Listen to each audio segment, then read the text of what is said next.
What is up, team? Chuck with Traders War Room, and I'm back at you with another video. Guys, this is your Sunday Motivator, and I don't know where you're at in the world, man, but where I'm at, it's starting to get cold, so it's jackets and hoodie season. But we're doing our due diligence tonight. We're starting to get watch lists prepared so that we can go out there and kill the market when that bell rings. Guys, last week we didn't do so bad, man. We hit Tesla, we hit Google, we got Microsoft, we got Meta, we got a few other ones. Amazon was one, but where we lagged is we couldn't get the dial on Q and SPY. So this week I really want to hit and nail Q and SPY. Okay, that's going to be one of the focus in IWM. Also, I get hit up on DM a lot, man. You know that TWR got some free stuff too, man. It's not just premium stuff, man. We want TWR market warriors, so we got the free stuff so that when you're ready to go ahead and pull the trigger and become a premium market warrior, you're right there in the mix. So check the links in the description. As always, if you're ready, follow me and let's go to war and make some money. In the traders war room, warring with the market every day. We on Zoom, never gonna quit. Ain't no way we gonna lose. I done made a profit and it's way before noon. Way to go, dude. Come and learn how to trade stocks. We rentless with the attack when this thing pop. We market warriors.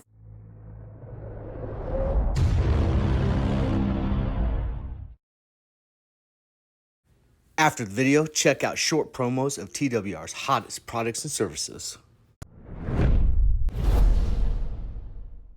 I keep the stocks simple, guys. 3 colors you need to focus on: purple, blue, red. Purple, that's our battle zone, okay? That's where we're at currently. Blue, that's our high target area. If we start to peak above the battle zone, we're looking for the movement to the blue area.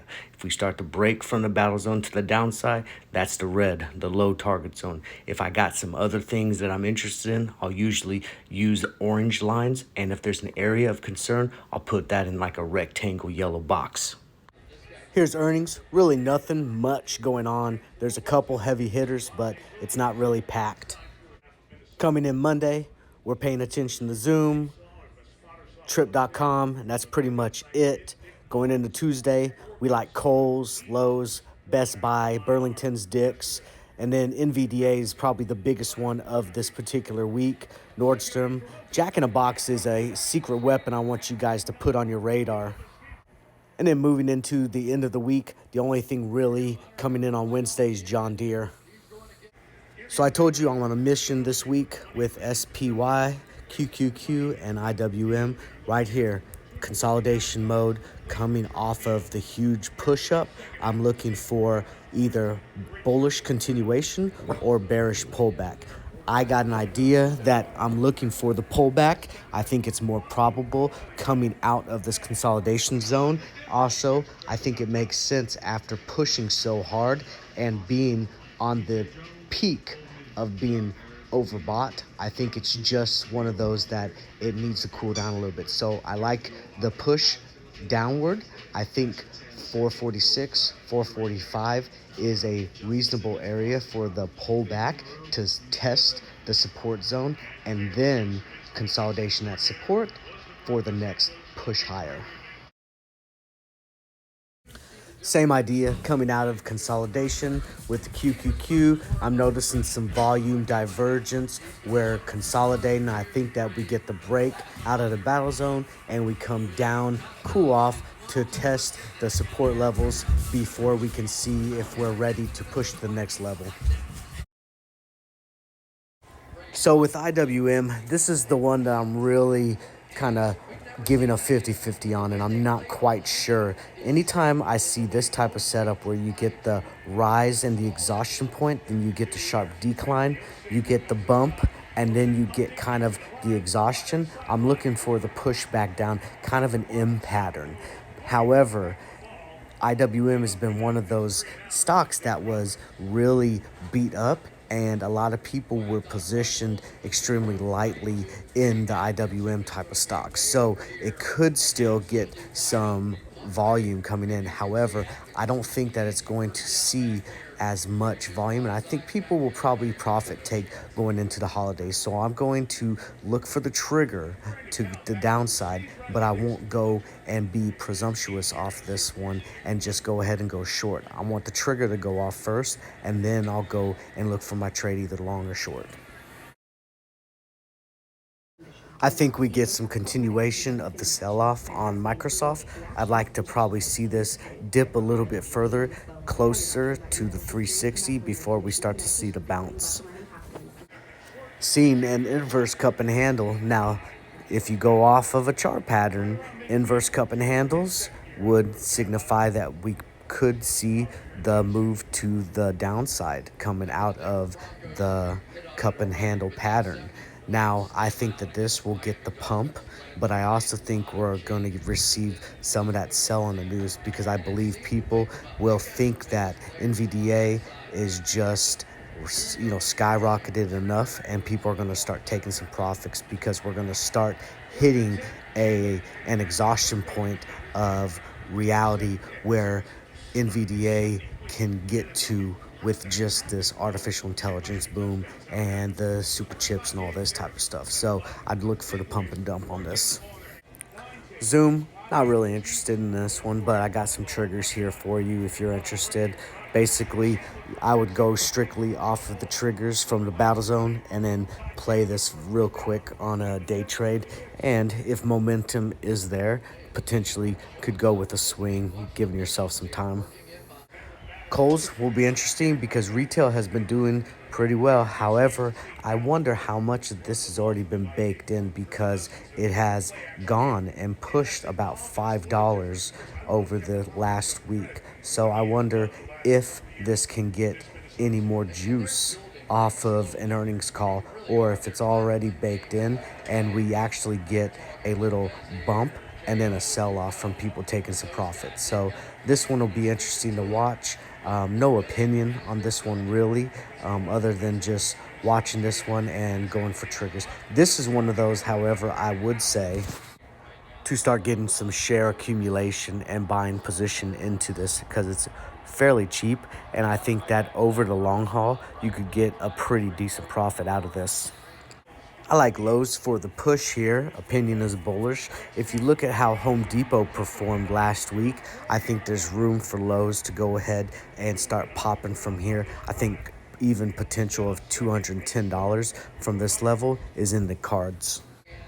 Here's Home Depot's chart. Just give you perspective. That vertical orange line, that was the earnings call, and you can see right there 288 all the way to a peak of about 308 off of that earnings call, which is not a bad move at all. I don't think Lowe's gets the love that Home Depot got. However, we could see a rather continuation of a move on Lowe's to the upside. Dick's Sporting Good looks good where it's at. I think we get to push to the upside. I wouldn't be surprised if 125 is in the cards after a good earnings call. Now, if the earnings is just normal or substandard, then we probably just get a little bit of a push to 120 or so. But if we get some decent numbers, 125, yeah. I don't think we'll get the pushy push, get us back into the 130s, but I definitely think that it's time to get into the 120s. I'm a little bearish on Burlington over here. I don't think that they're going to get the numbers on the earnings call, and I think that they're going to get beat up by big money, and I like them to push back down towards 128 and 125 maybe by the end of the week. So I'm going to go ahead and give this the bear call. DE, John Deere, I like where it's at right now. I think we get the break from the double top, and I like the push towards the 390s, maybe even to the 400s if we get some fantastic numbers on the earnings call. I like this one a run into earnings. I would probably go ahead and take profits through earnings and then play the momentum off of the earnings call.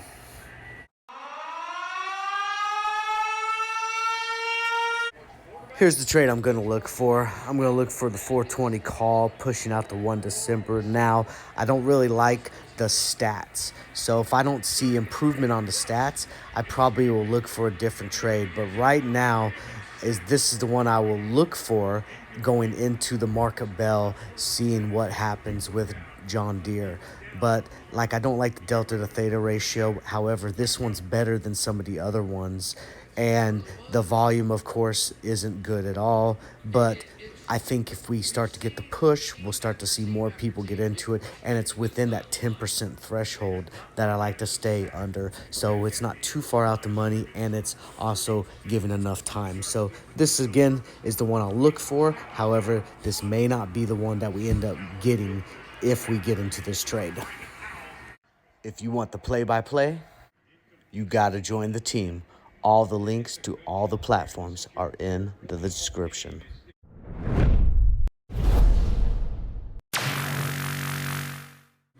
Our penny and stock alerts platform, hey, if it's under 20 bucks and it's moving and shaking, we're trying to trade it, and we're going to make fire off of the penny and the small caps.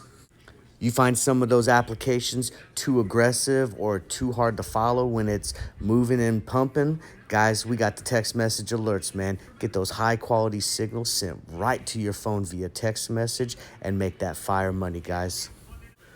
Want a little bit more than just a text message giving you some information, but you don't need as much aggression as with some of the more bigger platforms like a Discord or some of the other ones? Well, then we got the instant message alerts. Less noise, just alerts, and we got some technical analysis and DD bots on there to help you out. And don't forget about our flagship, guys, the TWR All Access Discord platform. This was the original that we started TWR with. This is our flagship application. This is where you get all the dings, all the pings, all the live trading, everything we offer on TWR. You can come to the Discord and you can get it right here on the home. And don't forget about the TWR Trading and Investing Clubs. Listen, this is the last club of 2023. We're not going to do another club until we get into 2024. The club ends and the monies are liquidated and distributed on 22 December. Club is still open. If you're interested, go to the link here, get spun up, purchase your membership to the club, and we'll get it taken care of. In the traders war room, warring with the market every day we on Zoom. Never gonna quit, ain't no way we gonna lose. I done made a profit and it's way before noon. Way to go, dude, come and learn how to trade stock.